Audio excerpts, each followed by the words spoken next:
Hi all, welcome back to more Fields of Fire. This is the Normandy campaign. This is mission 2, Cerisy offensive. This is going to be my part 10. Quite a few things to talk about here. I don't have an awful lot of time. I'd like to talk about the things and maybe finish this turn because I see we're at that stage in the sequence of play. So hopefully I can squeeze that in to a part and get it done within an hour at the most. But that's maybe, if I need to pause and go and look for things, that's going to be part of that hour, so that's a problem. Right, okay, well, going on. Right, a few mistakes I've noticed myself up to now. I've watched part 3, I'm watching part 4 just now. So, from part 2, I noticed I make an infiltrate action after... And I don't feel like this is right. I've left all these comments are in the head or something along these lines. I infiltrate onto a card, which was legal, and then I detach a team from one of the squads, and I decide then I can infiltrate the assault team forward. And it's odd that, because I think later on I decide that I don't feel that is right, and yet at that moment I decide that probably is right.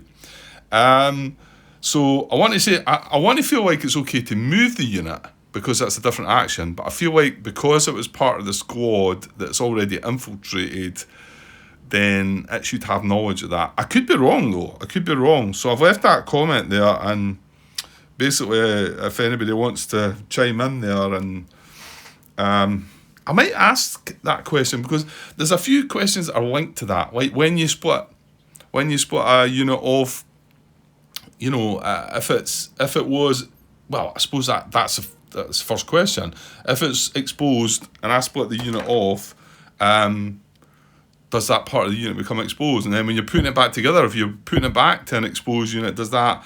And then you've got all this bit about in and outside the cover casualties. Are they under? You know, can they be undercover casualties? Can they not? If you split an assault team off and you're undercover, does the unit stay undercover? Yeah, you kind of feel like these are sort of like common sense maybe, and they should be, yeah. Anyway, I did make the move for that one then. Don't feel like I should have. I felt like it was okay to move the unit. Whether anything came of that or not, I've not really taken note, which is a bit unlike me. I usually would have looked and said it wouldn't have mattered because this, or maybe if it would have had an effect. So I've not taken a note of that, however.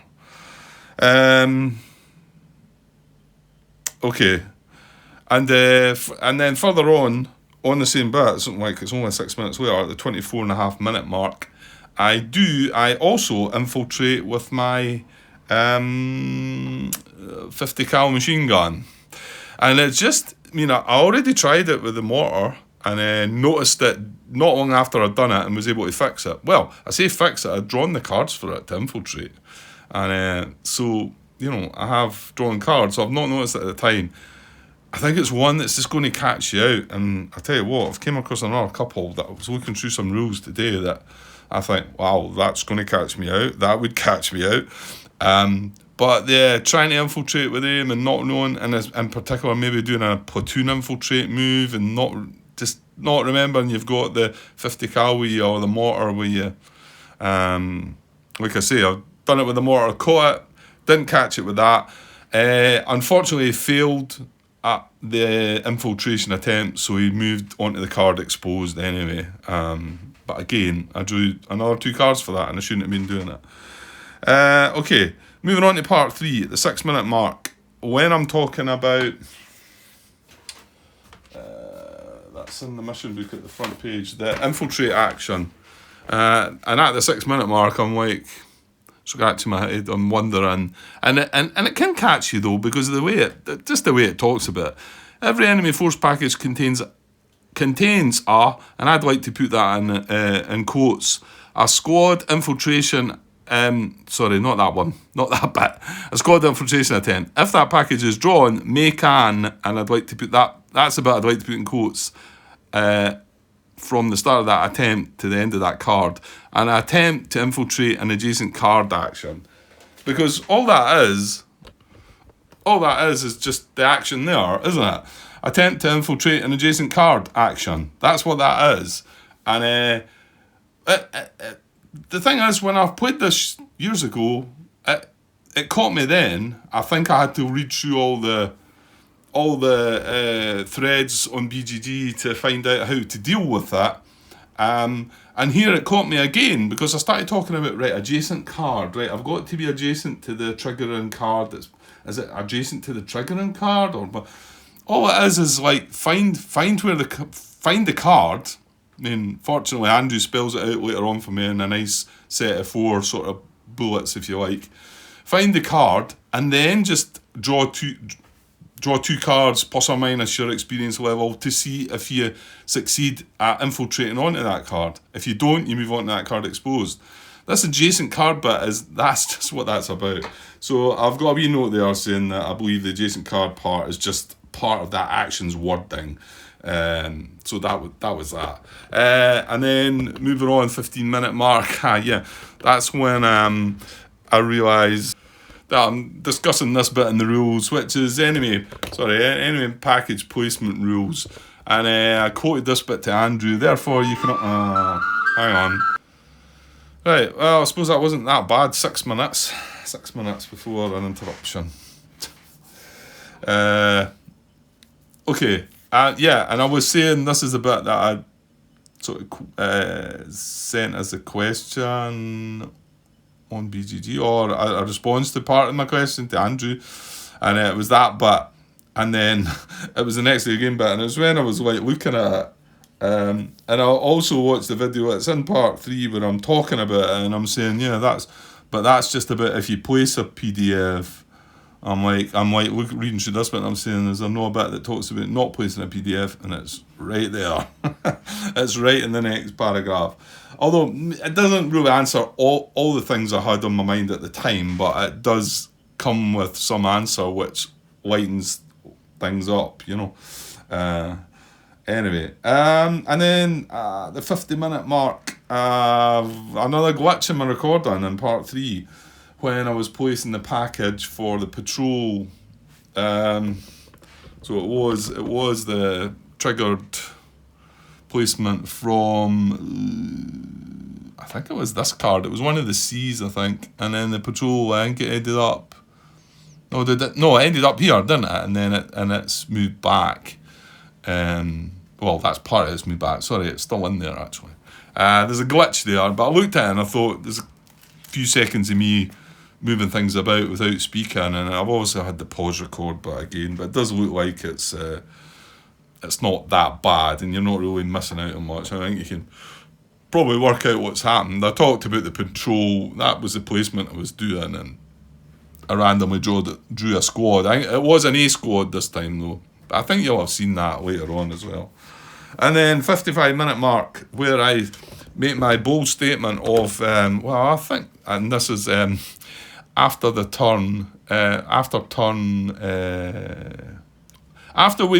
get the counter attack and we resolve all the potential contacts, and I've got 1, 2, 3 cards here that I've got full platoons on them. One of them's under a cover marker, and none of them get touched. None of them spawn up. Well, the only one that does it is this one, doesn't it? It's the one that's here, the one that's under the cover marker, and we end up with the maneuver package away out there. And I have to re-roll the maneuver package from the base one, whatever it's called again. What was that? Base of fire, because we can't place that.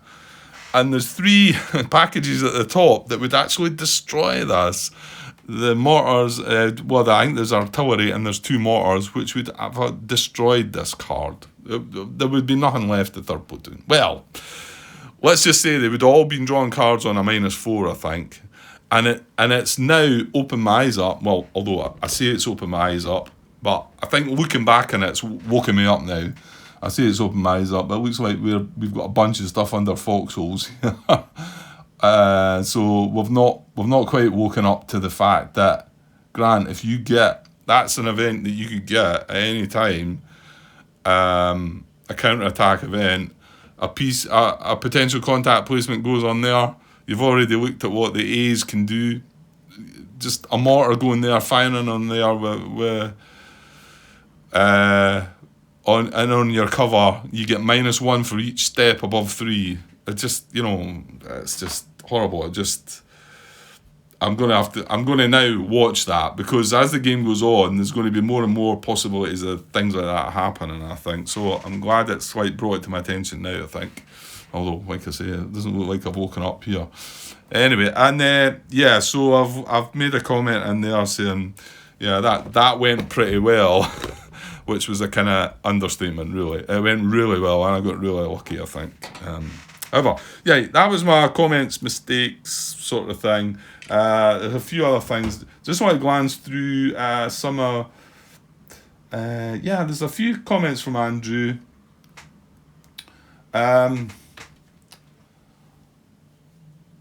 Regarding my experience, he says, sounds like you have... This is from part one of the second mission. Sounds like you have experience down correctly. As you say, you can't upgrade a step twice with experience, but you don't need... But then you don't need to. So V plus L would be veteran. 1 point to promote a green step to line, 6 points to upgrade the 2 line steps to veteran. It was a total of 7. We didn't end up spending the 7, we just spent the 6 because we picked the squad that had a full 3 steps rather than add the steps. So it all worked out and fine.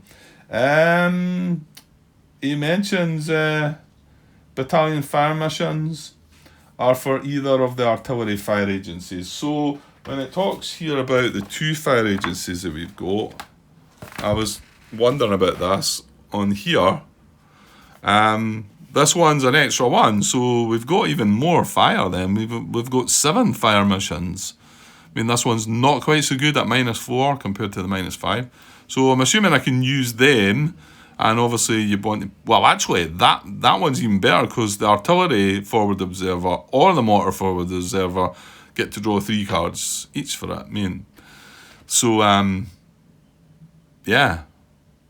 How does the mortar forward observer communicate, though? Because he doesn't have the artillery radio.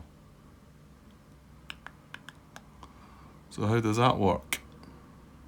Well, he's got his own radio, Grant. Does he just call it through his mortar radio? Okay, I'll not go into that. I can't see myself using it that way. And I think the only way it could happen if possibly you lost one of them.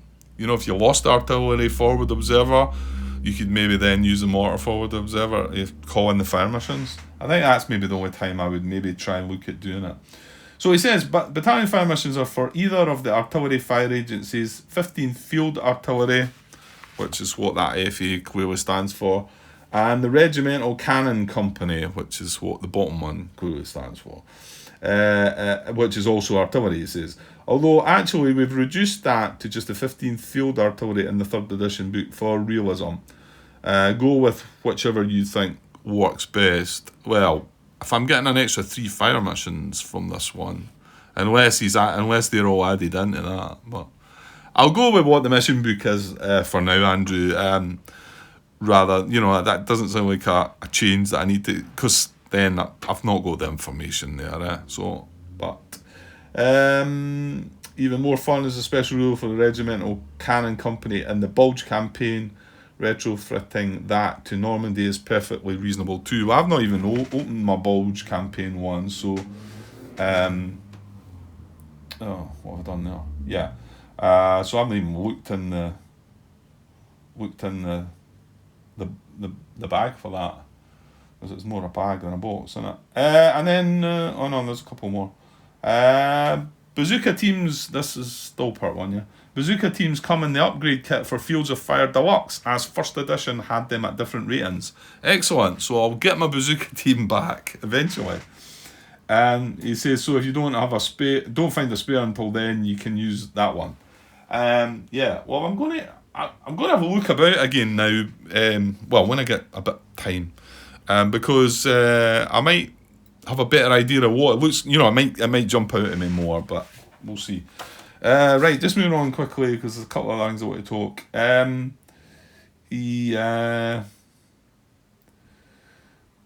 Again, part 1. Personally, I assign smoke, HC and WP to one squad in each platoon and cover smoke to the platoon HQ. And he also got in brackets there, holding box in the new command display has boxes for each squad too, so you don't have to put it all on the map. So they must have a new command display that's going to have additional sort of places. I mean, to be honest, these are probably too big anyway, so you could probably reduce them and get the platoons in there. Well, it says boxes for each squad. Wow, okay. So, yeah, well, that's the platoon ones, isn't it? Yeah, so I mean, maybe even, but I mean, for each squad, that's pretty good. Maybe there's a bit more to that. Anyway, yeah, you see, so you don't have to put it all on the map. He also adds that I always forget about it though if it's not on the map. Yeah, sometimes it's better. I suppose it brings it to your attention, but then it clutters the map a bit as well because you've got that much stuff, haven't you? And I'm trying to kind of show it all off and probably get myself a bit confused. I'm just looking at this bit again, realising what happened. They're all under the same foxholes, aren't they? But this bunch are pinned and this bunch are not. Yeah, that was it. Right, that's all the comments from Andrew up to now. I will make some replies to them when I get a bit more time, Andrew. But thanks for your comments. So he's nothing jumping out, telling me I've done anything majorly wrong. So, right, a few things. I did get round to reading section 6. In fact, I read most of section 7 today as well in the rule book, and there was a few things. I'm glad I did it, and I want to go back to the beginning of the rule book and start reading it again, because I always think that you can read the rule book and then once you start playing the game, you read it again, it all kind of gels in. I don't know, it just kind of works better for me. Wait, I'll put my tablet back on charge. Right, so I took a few notes while I was reading through, and I've just took a note, some from part 6, some from part 7. Just something that grabbed me, and I've got example 1 written down here. I can't remember what it was about, but can we see all that? Almost. I think so. It must be something that was relevant. Oh yeah, I remember what it was. So example 1. Should I try and read through all this? German squad 1GP, I don't know if you can see it that well, is engaged with US units on an adjacent village terrain card. Right, that's German 1GP, and they're PDF back and forth. 1GP exerts an automatic weapons VOF. So that's his automatic weapons there. Now they might put them on different bits of the card. They do say how to do it. I like my wee routine of doing it. I don't think it matters as long as you know what you're doing. So that's them firing onto that. That's their VOF -1 for the automatic weapons. The US squad exerts the small arms. So they are exerting small arms. And then there's a forward observer there. I don't know if it's artillery or mortar. I can't quite see. So the US forward observer calls a successful white phosphorus mission onto the German unit's card. So he's firing a white phosphorus onto this card. And that in itself, because I was talking about last night about trying to put smoke on the card to stop it from firing out. So what this is doing right away is like, okay. So, I mean, yeah, I was talking about actually just firing artillery, getting an incoming on which does the same thing, but you know, you're limited to resources maybe, and the white phosphorus is there. So it's a successful mission into there, and that's a white phosphorus, the line of sight of 1GP is lost. So the PDF is removed. So now the PDF is not going back and forth. It's just us that are firing in because he can't see out the card. Got that, but it's the next bit that got me. And the German unit's automatic arms VOF is placed on its card as a reminder that it is still firing and will use ammunition. So he was firing on here. We put the smoke in. I wouldn't have got that. I would have just said in fact, I might well have done this. And said, right, well, he can't fire at the card, so he's not firing anywhere. Well, they're saying that he's still firing on his card with an automatic weapons, and that'll use ammunition.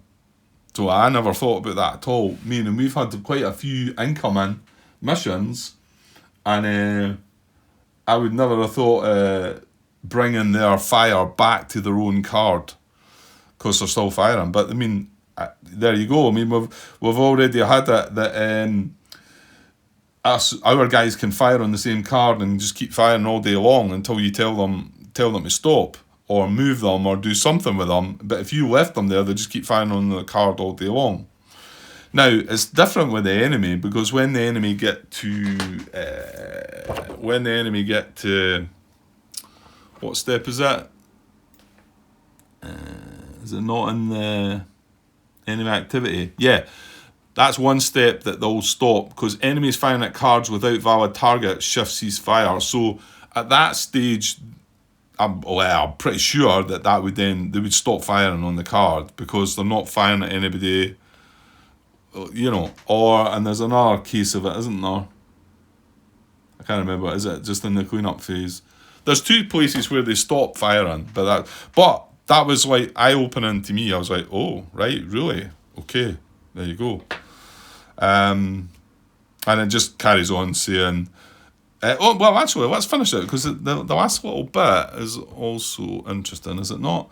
So the PDF is removed and the German unit's automatic fire VOF is placed on its card as a reminder that it's still firing and will use ammunition. And then this VOF will affect any US units which enter the card.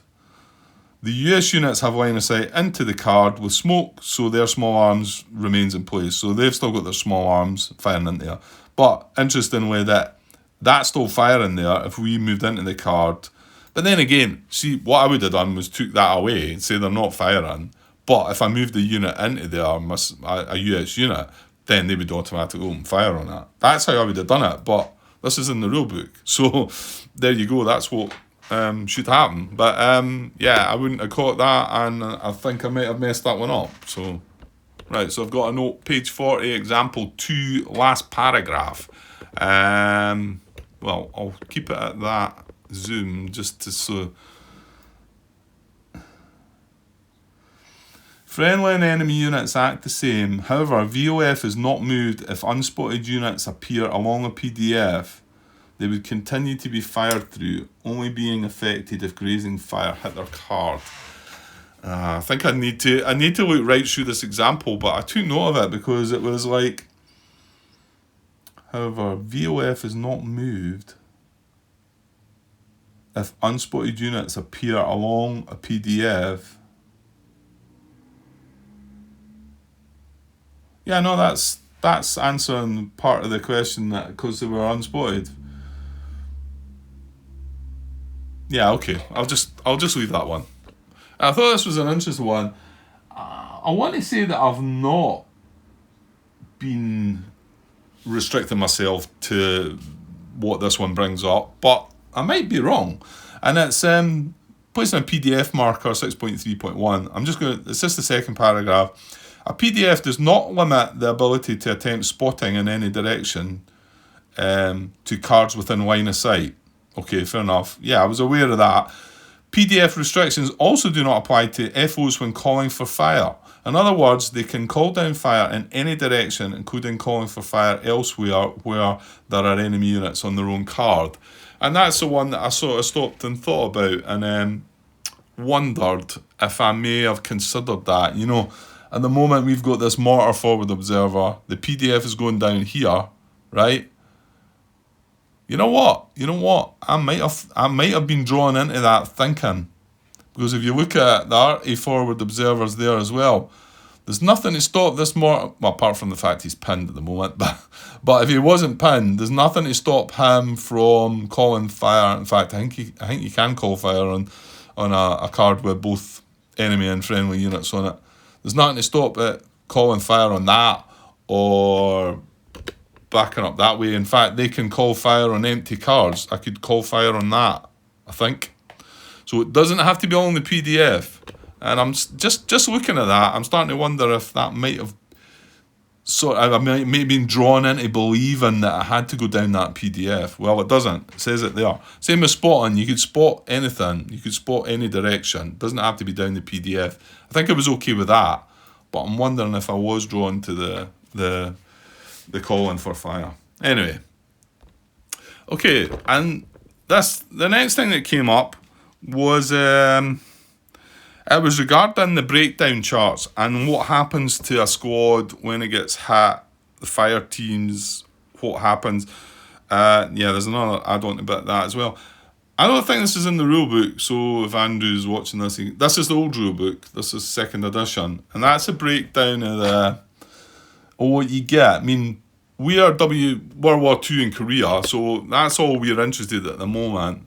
But you can see that a squad breaks down to small arms, close range fire teams. That's what it breaks down to, right?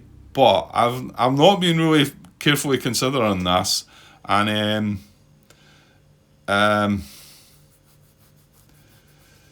because I was wondering, we had this is a German army, right? This is mission 1 only, so I didn't look at this.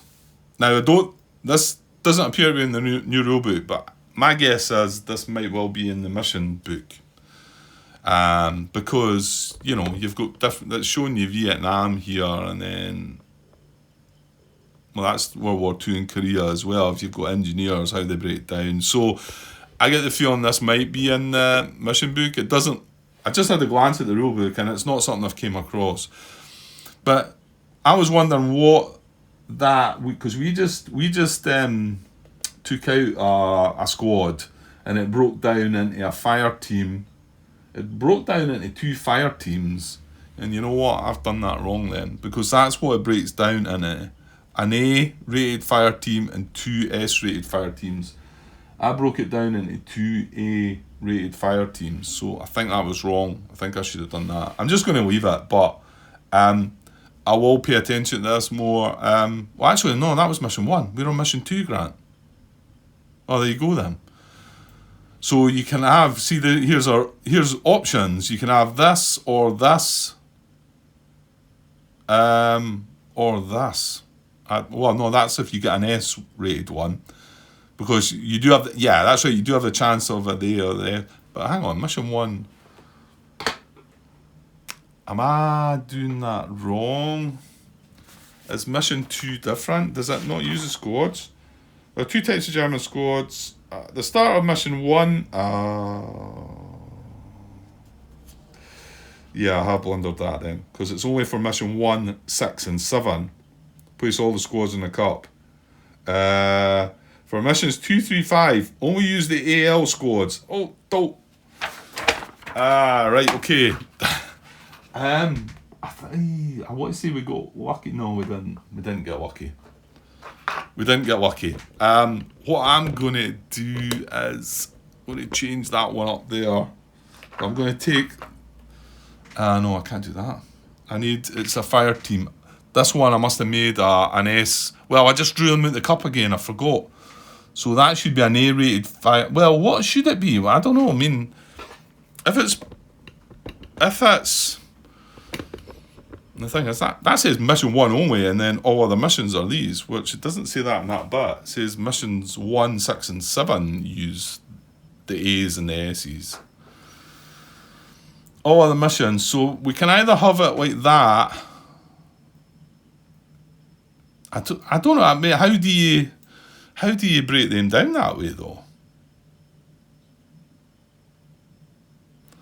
So it's that or that, and then what's that for? Nah. Well, I think what I'm going to do is I'm going to change that to an A-rated fire team, because that should have been, I should not have drawn the S-rated squad out the cup. So I'll change that over. Oh, there was one. Oh no, that's assault team. That is fire team, isn't it? Yeah. And then I'm going to take all the S squads out of the cup, so we've no chance of drawing them again. I'll put them back in there. So we must have drawn one of them already. Where is it then?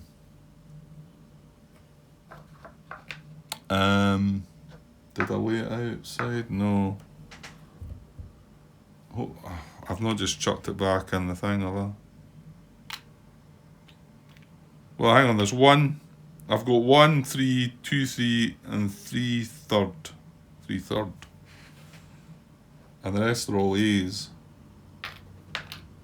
2, 4. There's 6 A's and only 3 S's then. Maybe that's right. Yeah, I'm not sure how do you break that down? I'm going to just leave that here. I'm not going to go asking questions.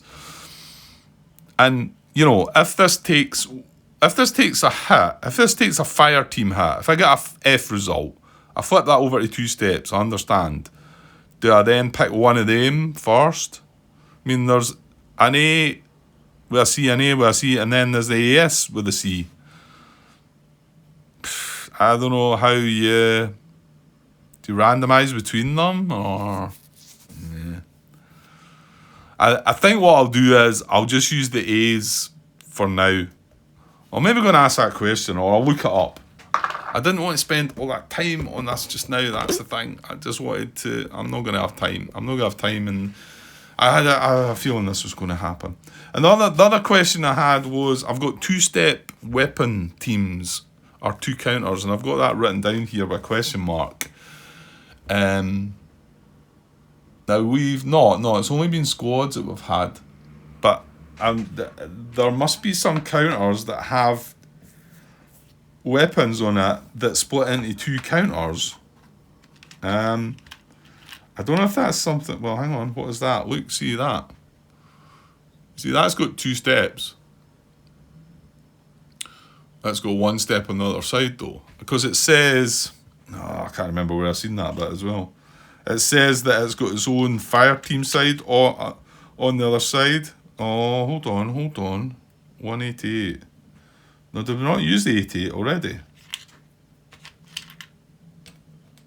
There's 288. Is there an 88 that's just got 1 step with a fire team on the back? No, don't think so. Oh, I don't know what that's all about as well. I'm gonna have to look into that a bit more as well. It was just notes I had 2K, and then right, just quickly, 2 things. I'm not gonna look at the book. 3 things. Mortars can't fire from the woods. How about that? Yeah, is that one you're going to miss? I never even knew about it. Let me see. I probably would be better proving that point. Although some of you, maybe most of you, are nodding your heads saying, "Yeah, that's right. It makes sense as well." Well, I don't deny it makes sense, but right here. Right, I just stopped the recording as well. So I think I'm in 30 minutes in now. Mortar teams and mortar sections. You may not have them fire from buildings. Now, I read that. I remember reading that, and I thought, right, if we ever get a building cover, I can't put my mortar in there. Well, I can't fire from there. However, what did I read on? Building, bunker, cave, or pillbox cover, or from woods or jungle terrain cards. So I may well have tried to fire my mortar. I'm assuming that if you're in the woods, because my mortar will normally fire automatically. So I'm assuming if I'm in fact, you know what? I'm in the woods right now with the mortar. No, I'm not. That's a hedgerow blockage. So I'm assuming that if I'm in a woods a woods card, that my mortar won't fire. But how easy is that going to be to miss as well? That's along with trying to infiltrate with it as well. I'm going to miss that. Yeah. Another one. Indirect way. This was really a question, really. The last paragraph down here. When firing indirectly, the mortar does not place a PDF. Thus, it does not help qualify a card for crossfire. Right? Yeah, good. Indirect weight is treated the same as incoming in regard to terrain effects, i.e. it can use a lower number and also the burst modifier on some cards. So I found that a bit odd, and I guess I was asking why does if I directly fire with my mortar, it doesn't get that benefit. I'm just like, why is that? Why? Because the fire is being called in by somebody else, do you get the benefit of this -1 here, whereas I don't get it for normal fire with my mortar? And the other one, well, maybe the other one is slightly understandable. You know, the +1, you get the +1 for that hedgerow. And if I was firing with my mortar from here, it'd have to be from here or something. And that way, with my mortar, he would get the +2. Whereas I was firing on the white side, I would get the +1. Well, it says with indirect weight, it's the same as incoming, you get the smaller number. That's maybe understandable, but why do you not benefit from the burst if you're just normally firing the mortar with direct weight? Why does it need to be indirect weight that, like, gets you that benefit? Somebody will have an answer for it, no doubt. Somebody will explain it to me. And the last one is Rule 7.10.4 on page 55. And I've made this mistake, and I'm going to, when I get the chance, look up the video that I did make the mistake and see if it might have made any difference, and add a comment to the header of the video, because I didn't know this. It rung a bell when I read it, but nobody mentioned it either, so I think pretty sure that's out there. Yeah, because my only grenade attack was in the last mission up to now. And it is, where?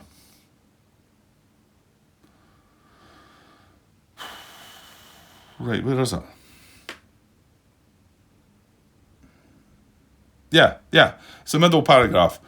If the target of a successful grenade attack moves prior to the combat effects segment, and that's exactly the situation I had, because, well, first of all, my question was, does it count as a successful grenade attack for the experience point?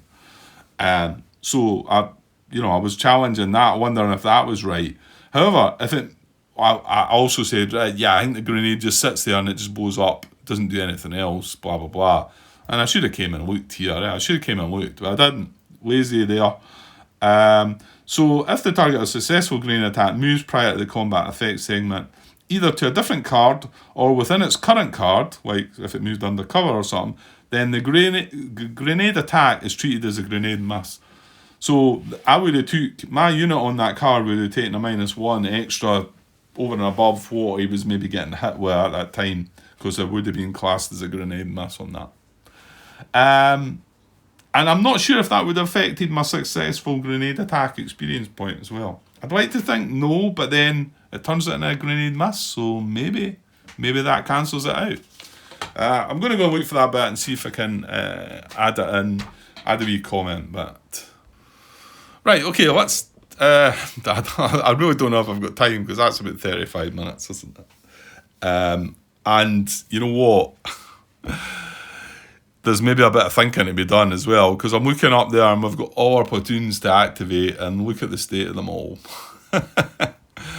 Yes. Well, you're going to have to follow this segment on with something, but unless no.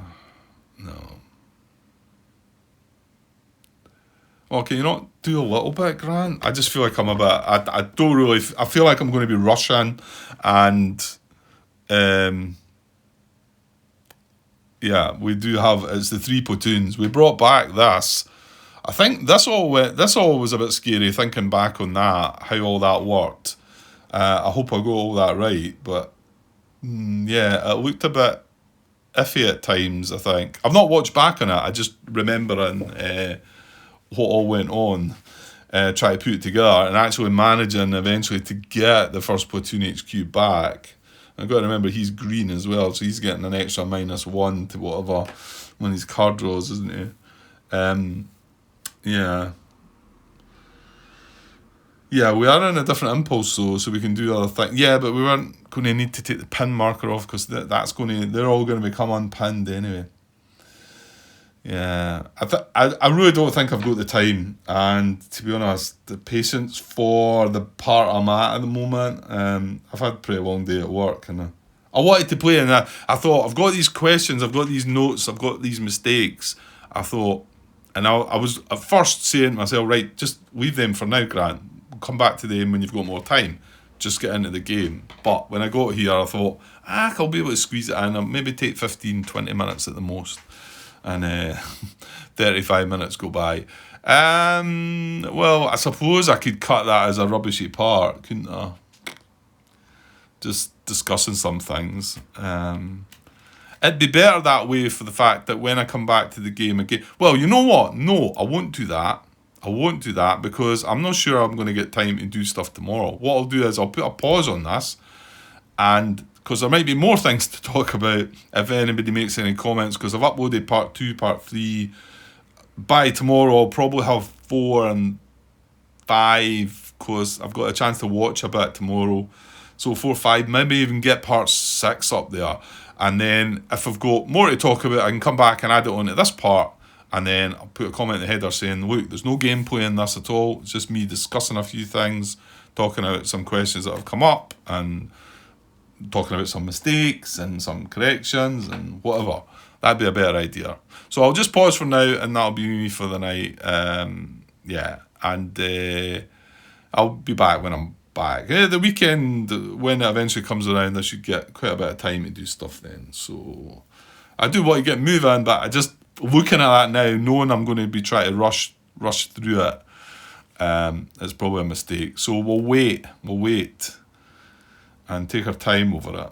Once we've got more time, we'll come back to it. Okay, I'll be back later. Cheers. Hi all. Right, back to finish. This is going to be the end of part 10, I think. I've kind of got a bit muddled up because I've actually recorded part 11. But then realised that part 10 was all just a discussion about this, that and the next thing, some errors, some comments. So I thought I'd leave a little space at the end of part 10, because I think it was maybe 35, 40 minutes long, so it's probably long enough for a part. And I will put a comment in the header saying that that's all it's involving, there's no gameplay. Thought I would maybe have a little bit more to speak about, just to add on to the end here, but maybe I don't actually. Although I say that to start with, before long, 15 minutes will have passed and we'll still be yakking away. So we'll see. So I've watched back part 6, I've watched back part 7. I didn't have any notes to take on part 7. Part 6, I talk about... I don't want to show you the map just now because I know, not a biggie, but might be spoilers for some folk that are interested, because I've moved on. Like what you're seeing on the map is the outcome of part 11, what's happened in part 11. So there's a little bit of hand. Probably wouldn't notice that much, but anyway. So yeah, I've took a note at this is part 6 at the 13-minute 45-second mark, and I'm talking about the actually I can show this action here. Infiltrate towards closest opposing unit, and we do that with when the units, obviously this is in the counter-attack thing, and it says infiltrate, attempts to infiltrate if possible, if not play as advanced straight ahead. Well, I talk about it as if it needs a VOF either on the card it's moving to infiltrating to, or from the card it's trying to, if there's a VOF on the destination card or the card it's coming from. And that's how you would normally have to do a infiltration move, to attempt an infiltration move. But I've put a note here saying I'm not sure having a VOF matters in this case. And then I started to wonder a little bit, and I'm not 100% sure if it does, because it does just say attempt, where is it? Attempt to infiltrate if possible there, which the if possible bit makes me think, does it need to be possible? Do you need to have a VOF either on the cards you're moving from or the cards you're moving to? And that, if possible, kind of got me wondering. But I've put that note in the header, so maybe somebody might catch that and make a comment on it. Or I've talked about it here in part 10 as well. Of course, whether any of you will watch part 10 or not, because there's no gameplay, I don't know. Well, what is the other bit that got me thinking? When we do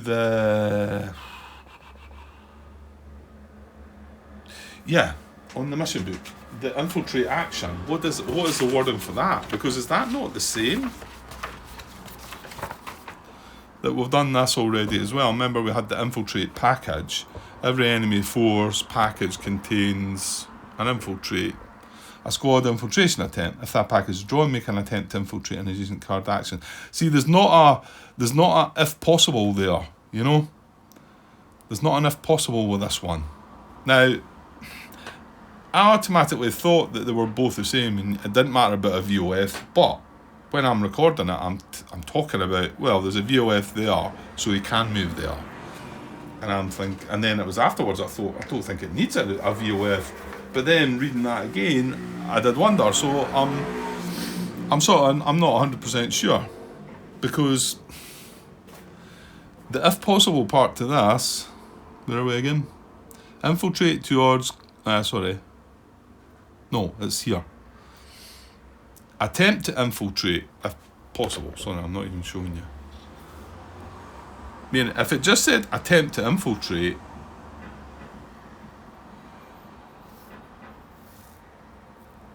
And then, see, it says if attempt to infiltrate if possible. If not, players advance straight ahead. That kind of does suggest that maybe the if possible bit saying, look, if there's a VOF on either card, then it's possible for you to attempt it. I mean, I initially looked at that and thought, right, you make an attempt to infiltrate. If you fail, you advance straight ahead. Well, no, that's doing a different thing. Because advance straight ahead. Yeah, advance straight ahead is a different thing altogether. Okay. Well, I'm glad I did sort of take a note of that, because I'm not sure now. That actually does look like you're going to attempt to infiltrate if you actually can, because of VOFs, and if you can't, you're going to do the advance straight ahead action. Because if it's possible to infiltrate and you attempt to do it and you fail, you still move to the card, don't you?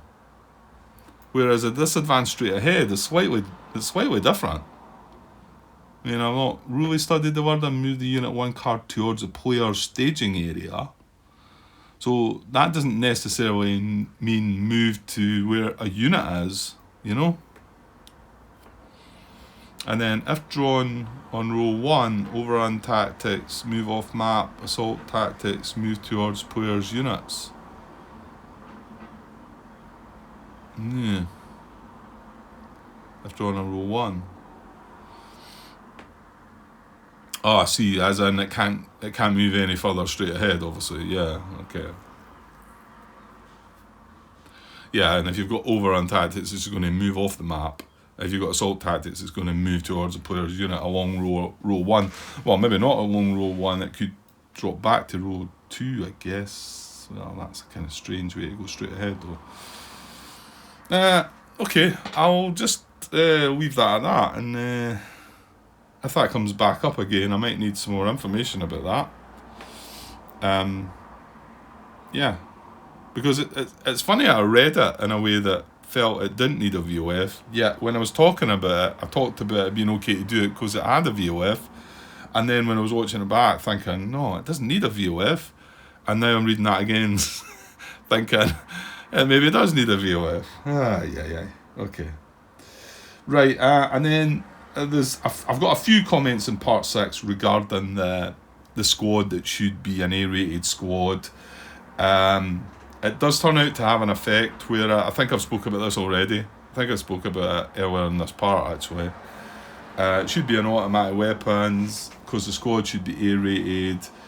The combat that it has should end up as a 0 instead of a -1, which turns out not to be a miss, turns out to be a pin.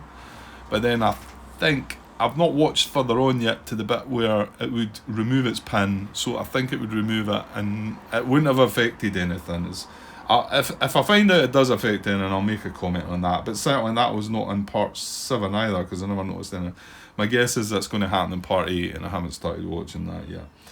Another one was when I shut off. Again, don't want to show the map. So I put an incoming marker came on a unit. We wanted to block it from firing out from the card, and I think I spoke about this earlier in this part as well, about this rule that I found that if you do that, the unit will still continue to fire, but just on its card. I can't really see that having any real effect to the enemy anyway, because they have always got that ceasefire. They've got it twice within the sequence of play where they'll ceasefire and reassess things. You know, if there's no target for them there, they'll ceasefire. Whereas with us, we've actually got to give the command or move the unit or whatever. So that actually happens, and yeah, it was like I said. I think when I spoke about it earlier, I would never have thought about that happening. But then I also didn't think that when you had an enemy and a friendly on a card and they were firing each other and one of them moved away, that the other one would continue. If it couldn't follow them fire wise, then it would continue to fire on the card, like the one that Richard brought up. I wouldn't have thought that before either, but he's right, you know. So there's some things out there that are, yeah, maybe I don't think they're right, but they're right. Okay, so that was all. I think that was all that. Now there was been a couple of comments from mainly Andrew, I think.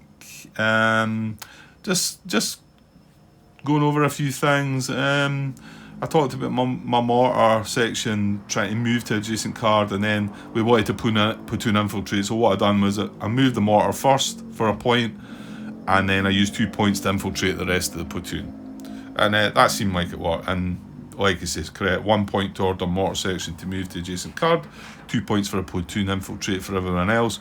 So it ends up costing you 3 points to make that move if you've got any of the weapons that obviously can infiltrate. But this one's interesting. He compliments me. I think it's a compliment. Yeah, it is. Creative use of infiltrate there. That's complimentary, isn't it? Yeah, of course it is. I'm taking it as a compliment anyway. Yeah, I think it's what did I do? I can't remember. This is part 2, so I can't remember. Well, it's probably to do with what his comment is, and yeah, it will be. Sorry, it will be. It will be. It's not that there's anything more smarter than that.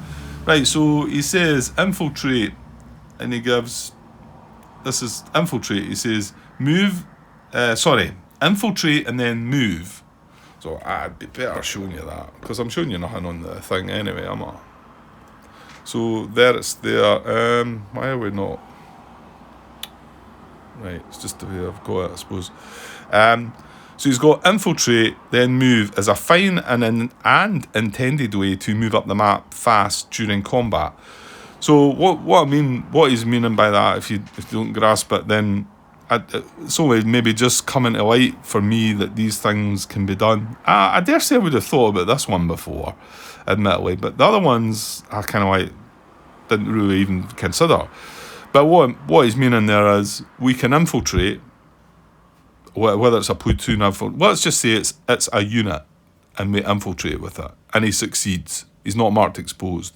We then give him another command on the next card to move to the next card, so he can actually make 2 moves.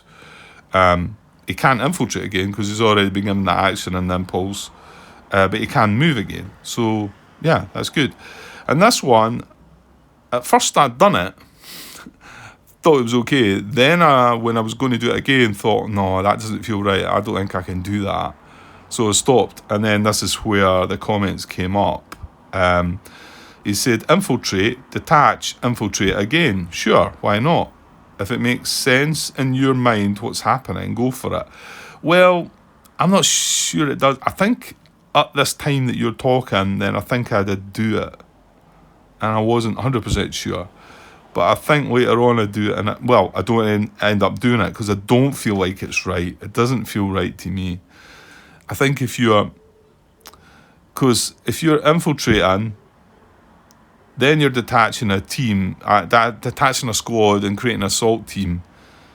Then that assault team's already been part of a squad that's infiltrated. Is it allowed to infiltrate again? And I think what he's saying here is he's saying the rules don't disallow it. No issues with it being physically impossible in the abstract space. Infiltrate and then infiltrate in different phases is also allowed after all. Yeah, that's true, and admittedly that's true, because we could infiltrate in the main activation segment. You know, Platoon 1 HQ and activation segment could give 1-1 squad an infiltrate action on the card, and then in the general impulse, if we got one command, that 1-1 could make another infiltration attempt. So he is doing it twice. So that actually, reading that, kind of makes you feel like, well, why not? Okay, well, I mean, if you're saying the rules don't disallow it, then it's just when you've said if it makes sense in your mind what's happening, go for it. Well, it kind of doesn't, but what you've mentioned down the bottom there, Andrew, about the fact that you could infiltrate twice in the one turn with a squad, just by doing it in different phases, as you say. So it's just, I think that feels like it's part of a squad that's already done the action. But then again, that first time I'd done it, it didn't really bother me, and it was just the second time it started bothering me. So, yeah, and I said I would discuss them shortly because I knew I wanted to bring that up. So, I don't know. He seems to think it's a go, and we should kind of go for that, and it should be allowed. So, don't know what the rest of you think about that. He does say the rules don't disallow it. There is nothing in the rules that say, and you would have thought that it is something. The only bit I've found, and the say, what about yeah, what we need to also add here, Andrew, is if a unit is what's the word? What? Exposed. If a squad is exposed and you detach something from it, is it the same? Is that assault team not exposed anymore? Can it go and do another thing? Because I mean, in that way, technically, if that was the case, you could move with a squad, then detach a team from the squad that's moved and become exposed, and then move with the assault team. So you could do 2 moves. That's the same kind of thing, isn't it? Unless it's not, of course. But I think that's part of it too, not just the infiltrate part, and it's all about detaching teams. And somebody had asked also about putting a squad back together, using a team that's exposed. Does that have any effect on the end squad? I don't know. I'm not sure any of these things are in the rules, and that's maybe why you can just get away with that. So anyway, yeah, this is oops. Yeah, I mentioned this one. I mentioned this one in the header, I think. Infiltrate to an adjacent card is just the name of the action, the menu. You decide where the package is going to be. Max line of sight direction from the direction table. Draw 2 cards. Yeah. I've got that now. I know I talked about adjacent card at first, and that was just a nonsense. Doesn't have to open fire on the triggering card. Just needs to be in line of sight of them. Your units have spotted the German squad before they've seen you. Yeah, and I'm not wanting to say it was your doing or anything like that, Andrew, but I was okay with that until I started looking into threads, and it wasn't just your comment that mentioned something about. It certainly looked to me like you were saying that I had to be able to fire on the actual card. Now that might have been back in a time where things might have been different, or it might have been it might have been I picked it up wrong as well, but it's good. I know now how it works, and I'm not saying that because you said this that maybe you meant a totally different thing as well. I just noticed it there. And rules for units that don't place a PDF is the last bullet of enemy placements 8.4.3. Well, I think that's a bit. Did I not mention that? Yeah, and it's this bullet here, which was comical because I'd copied and pasted this towards Andrew or towards a comment towards what we were talking about at the time, and then I even speak in the video and say about this is for PDFs that do get placed. What about the ones that when a PDF doesn't get placed?